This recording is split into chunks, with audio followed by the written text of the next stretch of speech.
hampir 5 tahun memimpin Bali sebagai Gubernur Bali, Wayan Koster terbilang berhasil membawa Bali ke arah yang lebih baik, utamanya berkaitan dengan pembangunan infrastruktur, pengembangan dan pelestarian budaya Bali, serta mampu membangun tata kelola desa adat dengan berbagai regulasi yang pro Krama Bali. Nah, keseluruhan pencapaian pembangunan Bali itu ditandai dengan 44 tonggak peradaban penanda Bali era baru.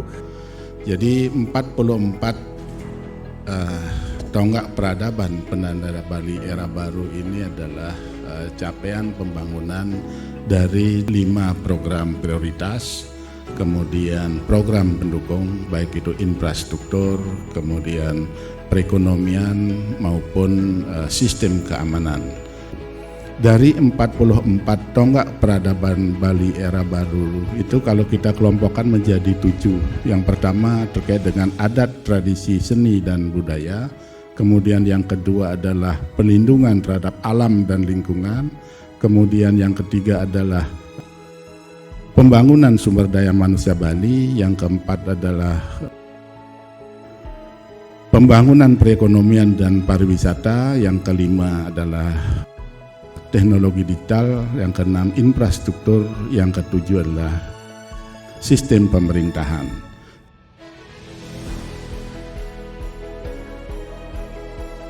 Pertama sekali dalam konteks terkait dengan pemuliaan desa adat di Bali, melakukan penguatan desa adat dengan pertama itu adalah memuliakan desa adat sebagai warisan adiluhung, ide betara, leluhur, lelangit, dan juga guru-guru suci. Penguatan ini pertama itu dilakukan dengan penguatan regulasi dalam tatanan kehidupan berbangsa dan bernegara, sehingga cita-cita kita untuk memuliakan desa adat sebagai benteng pertahanan peradaban Bali ini dikuatkan dengan regulasi berupa Peraturan Daerah Provinsi Bali nomor 4 tahun 2019 tentang desa adat di Bali.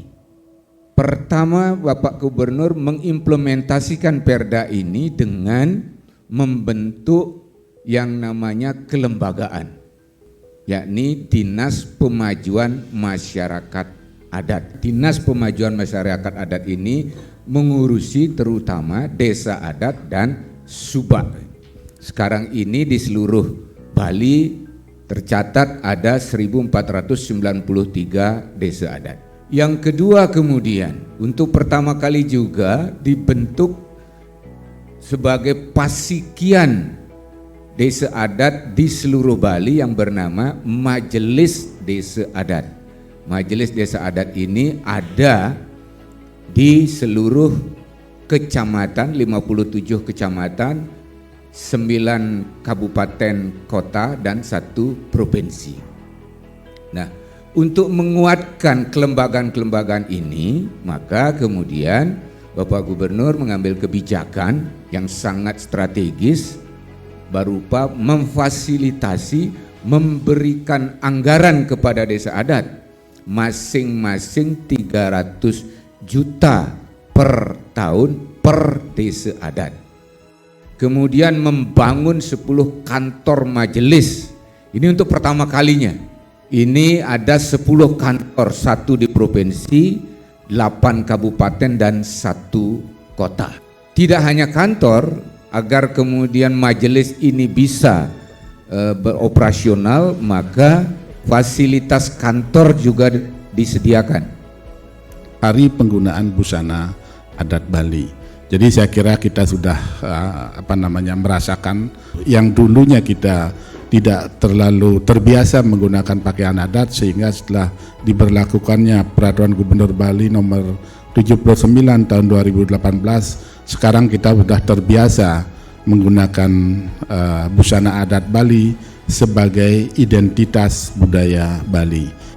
bidang perekonomian, upaya besar yang dilakukan oleh Pak Gubernur yaitu melakukan transformasi ekonomi Bali. Di sektor real membentuk BUPDA, bahwa sistem perekonomian adat itu adalah suatu sistem yang di dalamnya ada 3 level tata kelola. Jadi tata kelola paling bawah yaitu micro governance, itu tata kelola di desa adatnya, tata kelola perekonomian di desa adat yang berbasis pada 2 pelaku milik desa adat yaitu LPD dan BUPDA, dan yang ketiga adalah usaha krama. Maka Bapak Gubernur begitu memikirkan jauh sekali bahwa keamanan ini tidak bisa diurus oleh hanya unsur kepolisian atau unsur-unsur keamanan pemerintah. Ini sangat terbatas. Maka beliau strateginya adalah membuat sistem penanganan terpadu yang disingkat dengan SIPANDU. Nah inilah, jadi maka SIPANDU ini baik itu ada di tingkat SIPANDU di tingkat provinsi, kabupaten, kecamatan, desa atau desa adat. Inilah, karena kalau dengan sistem terpadu semua, karena ini adalah ditangani bersama, maka segala sesuatu penanganan akan ringan dan lebih menghasilkan lebih baik. Dan lembaga keamanan desa adat ini juga sudah dikukuhkan oleh Polri sehingga sudah mempunyai kewenangan kepolisian terbatas untuk melaksanakan pengaturan, penjagaan, patroli, disingkat dengan Turjawali. Akhir-akhir ini banyak sekali kejadian-kejadian yang menerpa kawasan suci Pura terutama. Salah satunya misalnya yang duduk di Plinggih gitu. Nah inilah latar belakang kenapa pemerintah Provinsi Bali dalam hal ini Bapak Gubernur membuat satu kebijakan strategis, yaitu Peraturan Gubernur Bali nomor 25 tahun 2020 tentang perlindungan pura, pertimo dan simbol keagamaan. Termasuk tata titi kehidupan Krama Bali berdasarkan Satkirti ini. Jadi dengan surat edaran Bapak Gubernur sudah menyampaikan bahwa pelaksanaan tumpek ya Satkirti ini, beberapa tumpek yang sudah dilaksanakan ini harus terus kita laksanakan.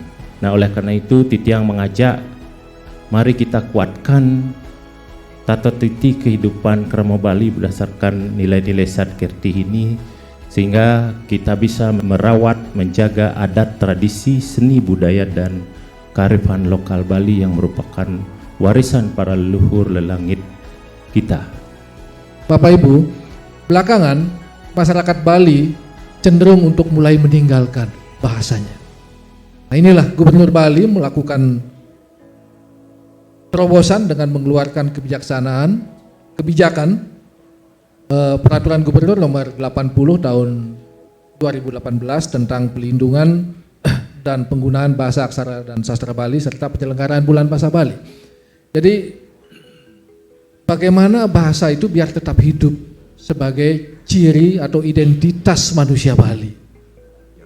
Niki yang menyebabkan bahwa kebijakan tentang pemuliaan bahasa aksara dan sastra Bali perlu dilakukan melalui kebijakan Bulan Bahasa Bali supaya kita tetap memiliki kesadaran yang tinggi tentang bahasa aksara dan sastra Bali sebagai inti kebudayaan Bali. Ketika kita memasuki dunia digital, jadi kaum milenial kita sudah banyak dan akan bergerak di dunia digital itu.